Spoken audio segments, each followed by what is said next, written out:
The factory reset feature allows you to reset your Satochip or Seedkeeper card to its factory state.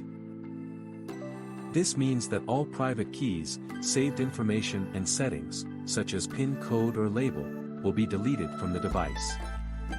Before starting the reset process, make sure you have a backup of the contents, either the seed phrase, from your Satochip hardware wallet, or any other password stored in your card.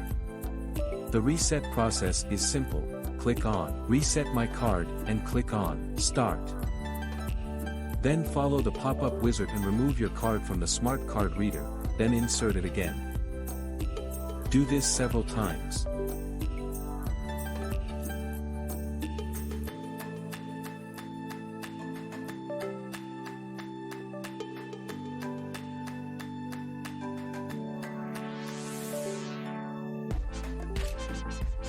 Your card has been reset to its factory state.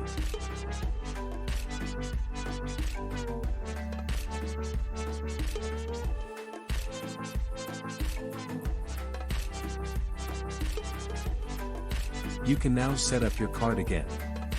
Enjoy!